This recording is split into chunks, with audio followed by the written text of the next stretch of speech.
It took a moment before you understood what he was talking about. You laughed, clear and bright. I think I'll be alright. We have our own cars now. You were impressed he still remembered, but then again you also remembered it. It had been a particular memorable summer all those years ago. Being firmly in the flow, the discussion died down. The only exchange was the music and the sound of your shoes on the sleek floor in time with each other's. So tell me, how did things go with Cove? Do you still dance often? What happened to you after that summer? You focused on your movement. What happened to you after that summer? He faltered in his steps, throwing the dance to a halt. He recovered quickly, his toes going back to precisely formed motions. Why did he get so shocked? But his face still showed the strain of the upset. It's kind of strange how completely you disappeared after your vacation. Did something happen? He took a deep breath. Tremors went through his shoulders from the effort of keeping his perfect poise. I apologize for vanishing so thoroughly and not even attempting to keep in touch. It was unkind. His lips twitched. It was closer to a grimace than anything resembling a smile, even though you thought that's what he was attempting. I didn't think it mattered at the time, tended completely once I left Sunset Bird behind. At least that's what I told myself, or rather what I hoped would be true. I wished hard that when you and everyone there didn't see any more, that you'd never think of me again. You'd go on with your lives happily, and I wouldn't factor into it. He paused again. How did music sound so much like cold silence? That doesn't make much sense to you, I imagine. Baxter offered a one-shoulder shrug for your supposed trouble. You waited for him to explain. You made a soft, encouraging noise. Don't make yourself uncomfortable. Don't make yourself uncomfortable. He shook his head, not taking her offer to bail on the conversation. It's the eternal story of my life. I want to be liked, but I can't be important. Interesting. I want to be liked, but I can't be important. A friend for a season, a planner at a wedding, that's me. I'm not like him. Cove is a husband. He stays. He tries. Clingy, I think your friends and family like to joke. I never thought so. He didn't even care for me, but was willing to dance together to do a better job for his wedding. In life, there are just some ones, and then there's the one. You found your one. Well, I mean, let's not be hasty here. Because, I mean, in another universe, in another Let's Play, I definitely feel that Derek could also be a one as well. And I'm genuinely thrilled you did, and that he found his. All I want is to assist with that happiness, and to not get in the way of it. But neither of us are here for old relationship dynamic. That's ancient history. We don't need to get mired in the past when the future is so bright. Baxter's tone was pointed with finality. That was as much as he would say. I like that we were able to dig a little bit in. I like that. The pace of the dance sped up, going back to what it had been before. You nearly stepped on his foot at the sudden change. Since he clearly was not going to discuss it more, you didn't attempt to pry for more details. This had gotten into incredibly personal territory. Thank you for saying that. I accept your apology. I still don't understand. You deserve to be important. You said nothing else. You deserve to be important. He dropped his gaze at your words, uncomfortable with your sincerity. You decided not to push anymore, and the tension slowly drained out of him. Baxter schooled his face, and for all the world appeared like the conversation had never affected him. So tell me, how did things go with Cove? Baxter chuckled as he led you to the left. You followed, watching his reaction more than your feet. Cove is a remarkably sweet man. You have nothing to worry about in more ways than just his dancing. But I won't say anything else. Instructor-client privilege. That response piqued your interest past simple curiosity. What had happened? The question was plain on your face, but Baxter suddenly focused on your heels. With him staring downward, you paid more attention to your timing. Very nice. It was clear that you weren't going to get more out of him on the topic. Do you still dance often? No. I don't compete anymore. Oh, he competes. That's pretty cool. I don't compete anymore, if that's what you mean. I haven't even kept up with it as a hobby lately. I do it for weddings, if the couple would like me to assist. He gazed into the distance, somewhere else for a heartbeat. Then he came back to you and smiled. I still love dance, clearly. He wiggled his eyebrows and put emphasis on his movements.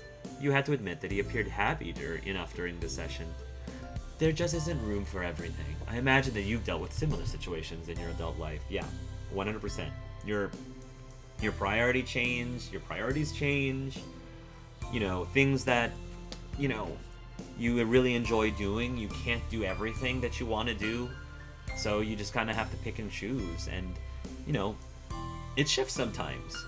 Now that I have kids especially, I have to be very picky about what things I can and cannot continue as a hobby, or at least have to put on pause until the kids are older. I see. Thanks. Thanks for giving me an excuse to make time for a dance. No, thank you. The feeling is mutual. At least all those lessons paid off for your career, you nodded. I will say, no, thank you.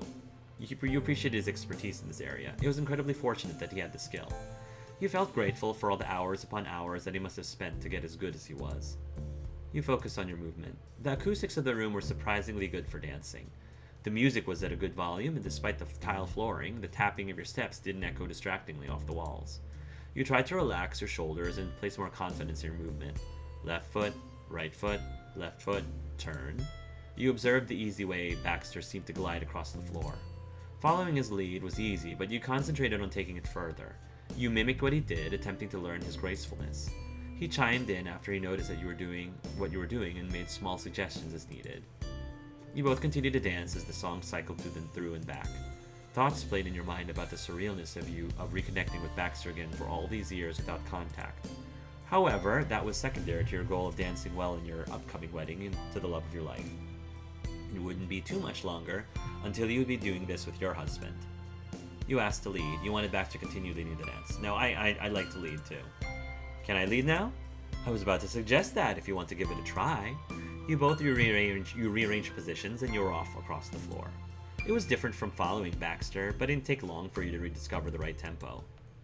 By the end of the session, night had fallen. You said goodbye to Baxter and Cove came to pick you up in the car. You mirrored his actions from earlier in the day, climbing in the passenger seat and clicking in your seatbelt. He took the opportunity to copy you as well. How'd it go? How'd it go? The amused sparkle in his eyes let you know that using your words was completely and utterly intentional. It was really nice. It was fine. It was awkward as you'd expect. I'm glad I did it. I'm not sure what to think about. You raised your shoulders with a simple shrug. You hummed one of the songs with a grin. I said, I'm glad I did it. You bounced in your seat full of energy despite all the exercises you've had. It had been a good experience. Cove grinned widely, happy for you. I'm glad this was a good idea. Also, did I thank you for buying me a snack earlier? It was good. You're welcome. I hope there's some left. You craned your neck around to inspect the back seat. You saw an additional sack and Cove laughed. Don't worry, I didn't eat everything. I bought some drinks to go with them. I thought they'd be nice for a post-dance pickup. Cove better know how much you loved him, especially in moments like this. Hey, seriously, what did you and Baxter talk about? You settled in quietly for the ride. Hey, seriously, what did you and Baxter talk about? You couldn't forget how Baxter phrased it all. You were too curious. When you were together, did something happen? I don't know. He sounded truly confused. He tried to think back, but it was apparent that nothing came to mind for him. We didn't talk about anything important. Why? Did he say something to you? It seemed like he was implying something. The angle of Cove's eyebrows crept into concerned territory, so you elaborated. It wasn't bad. It actually seemed good. He thinks you're sweet. Cove's brows pinched together. They were now approaching deep thought. I guess. Well, I'm not good at dancing. I never have been. You know that. It's hard and nerve-wracking. And I made it clear why I was going through with something I'm not cut out to do, who it was for. He showed you a soft smile and his eyebrows evened out to normal. Maybe that's what he meant. You blushed, your eyes straying to a window. The parking lot had emptied from earlier in this afternoon. It really was just you and Cove. I didn't ask that question because I had suspected anything was going on between them. That wasn't the reason I asked. I was just curious. Maybe it was. You felt very lucky to have such a loving husband. With the day's arrangements taken care of, Cove pulled out of the empty lot and started to drive away. Next time you were scheduled to come by, it would be for the usual kind of office visit. No dancing required. You highly anticipated meeting back up with Baxter. You had a good feeling about where this wedding was going. When you arrived for your session that day, you noticed Baxter's foot was tapping against the floor in a steady rhythm. It seemed the lessons from the day before were still on his mind. Hey, Good hi. afternoon. Good afternoon. So nice to see you again. With all of the work, planning, and effort a thing of the past, you're having your final appointment with Baxter. The two of you situated yourselves on the purple couch in your normal spots, though Cove was unable to treat the visit as anything near normal. His legs had stiffened from nervousness so badly, the bend in his knees was like the snap of two branches. He nearly fell into the cushion. Baxter, on the complete opposite end of the comfort spectrum from Cove, smiled with a natural ease. Well. Well, then. this is the last time we're likely to see each other until the day of your wedding. Are you feeling prepared? Yes, no, I'm not sure. After how many meetings and appointments we went through, definitely. I am, but I'm not sure Cove is. Maybe Cove is, but not. Yes. Cove didn't react whatsoever. Not to Baxter or you. He was frozen solid. Baxter ran his hands along the inside edge of his jacket and placed his most encouraging smile on To his be face. honest, In all honesty, you've both done beautifully. Your wedding will be an event to be proud of, and I'll be there to make certain it flows smoothly. All you need to do now is enjoy yourselves.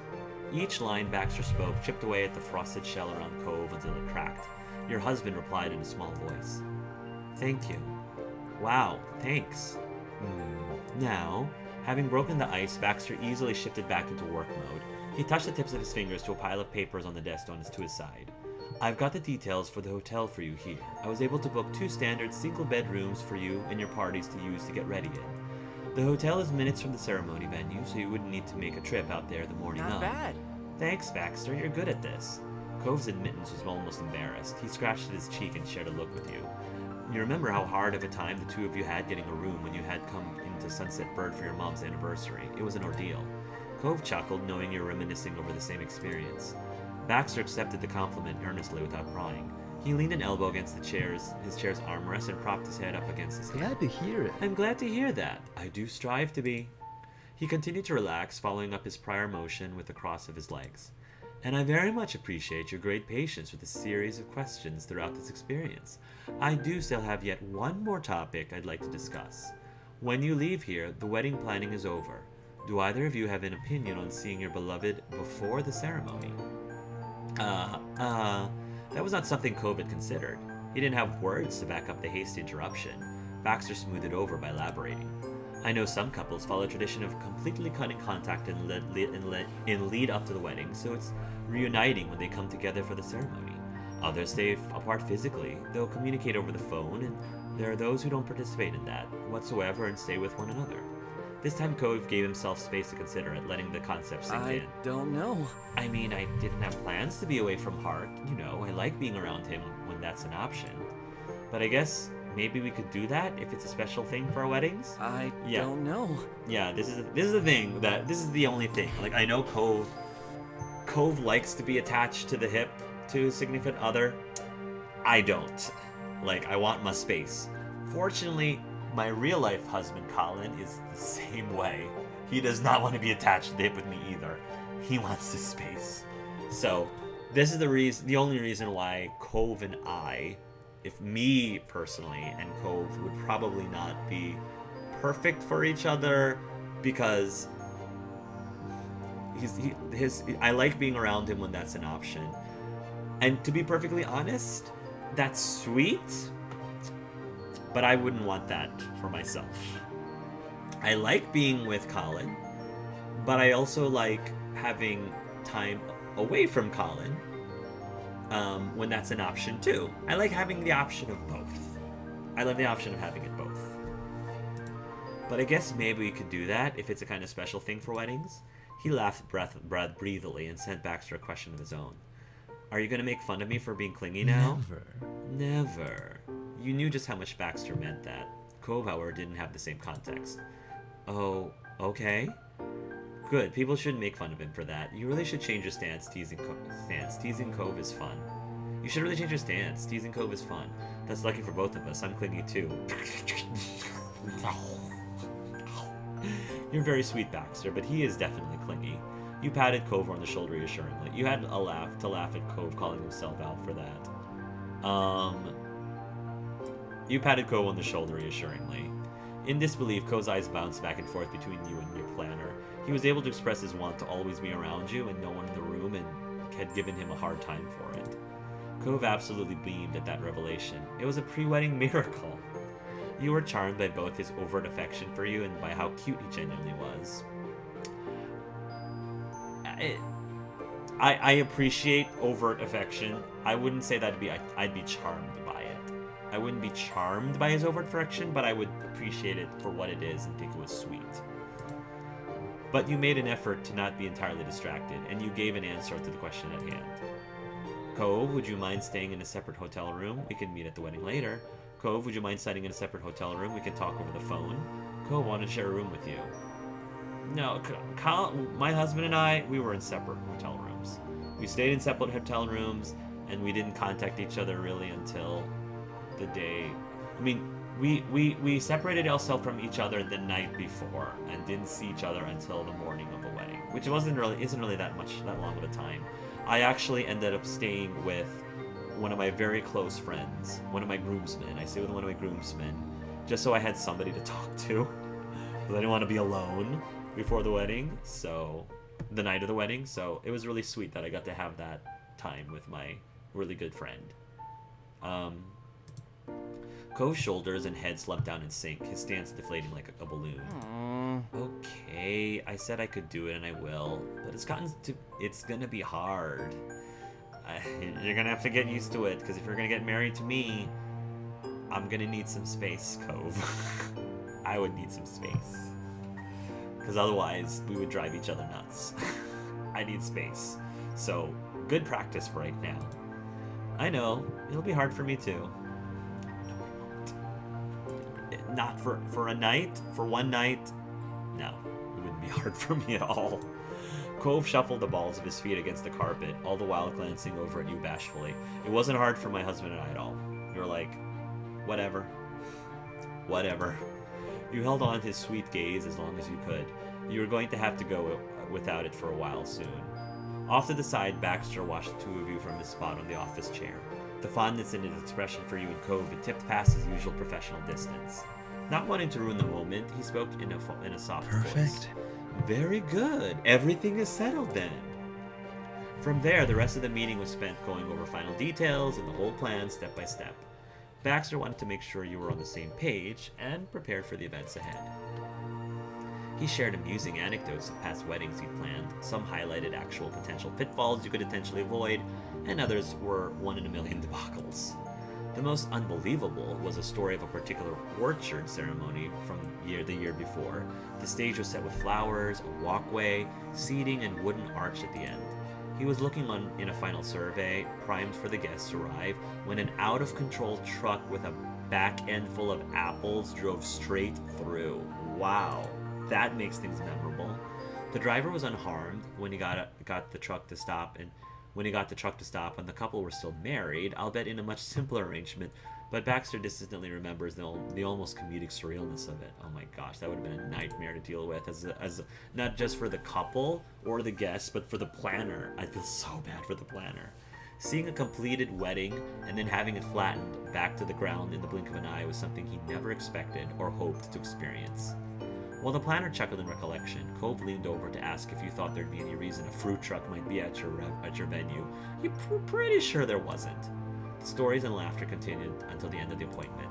It reminded you of the final day of class before summer vacation. Technically you were still in school, but everyone was eager for the fun to begin. Then goodbyes were exchanged as usual, with promises to see each other soon, like there had been every time you visited. However, when you left the office, you had to wonder if you would ever go back there again. When you saw Baxter next, it would be at the wedding location. Maybe you would return someday, if you and Cope decided to renew your vows and needed a planner again. Or maybe you could just visit as friends and not as customers. Or maybe you'd try a different planner next time. Nah, I like Baxter. Or maybe you could visit just as friends and not as customers. Under a wide starry sky, you and Cove hopped into his car to head back. Despite having done it many times before, it felt completely different that time. After the click of the seatbelts being snapped into place, there was a silence in the cab. None of the boisterousness from minutes ago had come along with you. Cove's expression was pensive as he rounded the curve and got the car out of the street. A gentle rumbling resonated over you from wheels rolling across tarmac. That was the only word he managed to articulate before his mouth clamped up tight again. He had an internal struggle made visible, and ultimately he made enough peace with it to finally smile. Right now, I have a lot going on in my head. You probably guessed that. There's so much I want to say to you about us and what's happened, all of this, but it would probably make more sense if I said it during the wedding, right?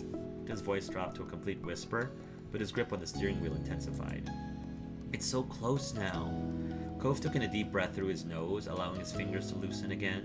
That was followed by him answering his own question. Don't worry about it. Don't worry about it. Pretend this didn't happen. I can't wait for you. Oh, come on. You can give me a hint of what you're planning. You can say it whenever you're ready, if you ever are. Dang it, I'm so curious now. There is no way I can act like I didn't hear that. You simply nodded. You whined in disappointment. No, simply nodded. He had snuck a peek at you at your cheek. Oh, he had snuck a peek at you to check your reaction, so he caught the gesture. Thanks. You're always nice to me. That warmed you up inside. Nothing felt better than knowing he could rely on you. But there's a lot of other things I'm thinking about too. Like the fact that after already being married this whole time, we're really having a wedding. Unbelievable. Yeah, I love you, Cobe. This is just amazing. It can't happen soon enough. Can't happen soon enough. Twisting in your seat, you let outside of your face rest against the back of the chair. You rested there at the end of such a long project, watching your husband as he continued to drive ahead. The two of you were moving forward, full of hope and anticipation for the very near future. After days, weeks, years of waiting to celebrate the love of your life, the morning of your wedding arrived. It was a realization that hit you as you laid in a dark hotel room. You were still half asleep and totally cozy. You were awake and feeling peaceful. You were fully awake and full of excitement. You were wide awake from nerves. I was fully awake and full of excitement. That was me. I didn't sleep super well the night before the wedding, but I had a lot of adrenaline. You weren't able to tell exactly how long you'd be up at that point. You rolled over to check the time. Sat on the side table next to the bed was the stock standard digital clock, flashing the current hour and minute in bright red lines. It was time to get up.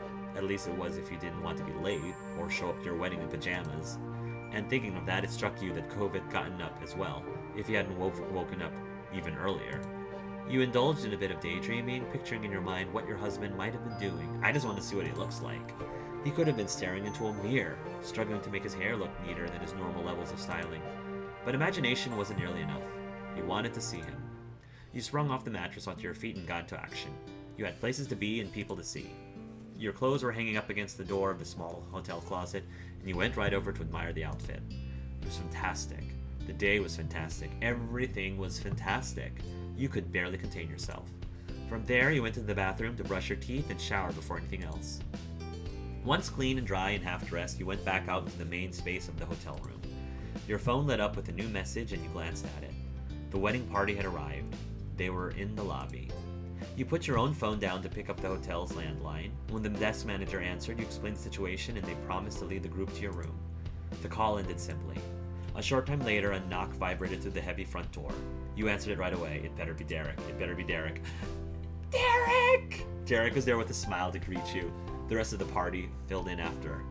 Congrats and hellos were exchanged as they pleased. Hi, this is great. You had decided to do your own hair. You had a stylist coming to do your hair. You decided to have Liz do your hair. You had decided Lee do your hair. You decided to have Derek do your... I want Derek to do as many things as possible. He is my best man. And Derek could probably do my hair really well. You had decided to have Derek do your hair. And you put on makeup. You had a stylist put on makeup. Blah, blah, blah. You don't need... Derek would put on makeup. No, I don't need makeup. I don't wear makeup. You did not need to put on makeup. Derek knew the arrangement and would make sure it stayed on track. You and your party got right to work, changing, rimping, and polishing up for the occasion. You got yourself tucked, zipped, and buttoned into your stylish shirt and pants when a series of rapid but not especially loud knocks struck the door. Only a few people would come to the room without approval, and the sound was not Cove. There wasn't any of his usual notable pauses between knocks. That left one other main option, you thought, as your best man went over to answer the door. There on the other side was your partner in this wedding journey, Baxter. His outfit looked as though he'd reverted back to his teenage self. It was all black. But you were aware that staff would be dressed top to bottom in dark shades to be recognizable to the guests as employees and not as possible long-lost cousins twice removed. He offered his polite greetings of his own to you and your party. Hello, and a very good morning to you. Hi, good morning. You look incredible already, but don't fret. I won't interrupt the process for long. How are you? I'm here to check in. Is there anything you need? Everything's good here. Do you have any way to speed up time? You wouldn't happen to have Cove on you somewhere? Nah, I can wait to see him. You've got it. I've got it under control. You shook your head. Everything's good here. The curve of his smile pulled ever so slightly higher. Wonderful. I don't want to speed up time because all I wanted to do on the day of my wedding was to savor it. So I actually wanted time to slow down. It's like I don't want this day to end. I just want time to slow down and just savor it. So definitely did not want him to speed up time. That would be the worst. Are you kidding me? Though, let me add, I also came in order to keep you informed of the wedding status. Oh? A hopeful bent came through in your tone. Yes. Yes, the status is, it's ready when you are. It should go off without a hitch. Good, no fruit trucks. That was music to your ears. You were so grateful. Baxter had gone to as much effort as he had for this. With absolute earnestness, Baxter wished you well. Take care, Hark. I'll let you return to your preparation now. Bye. Thanks for coming. The frenzied mood of wedding work swept back in with no further distractions. You cleaned up your nails. You painted your nails. Liz did your nails. Lee did your nails. Derek did your nails. I don't really need my nails done. I mean, I don't really need my nails done? Okay. There should have been an option of I don't need to do anything to my nails, because my nails are fine. But I'll let Derek do my nails. Your nails were short. Your nails were long. Yeah, your nails were short. For the paint, you went with... I don't do any of my no makeup, no nail polish. A pastel. I'm not... You cleaned your nails. I'm just saying you cleaned up your nails. Your nails were short. You cleaned up your nails. Your nails were short. Okay, there we go. I was like, I'm not painting my nails. I'll just clean them up, I guess. Your party was there to get you through the whole morning of preparation. There were laughs and a few tears, all happy. There was a time investment, however. The look did eventually come together. The clothes and your hair were all set to what had been planned for the day. You glanced down at yourself, fully dressed to get married. You did a happy twirl. You grinned, satisfied yourself. You swallowed hard. You wiped your brows, relieved. You released a steadying breath. You suddenly felt lightheaded. None of these really applies to me.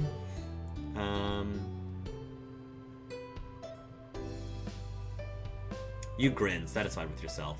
You stood in the center of the room, and after a moment to yourself, the rest of the group surrounded you. Wow, Lee, look at you, little fancy.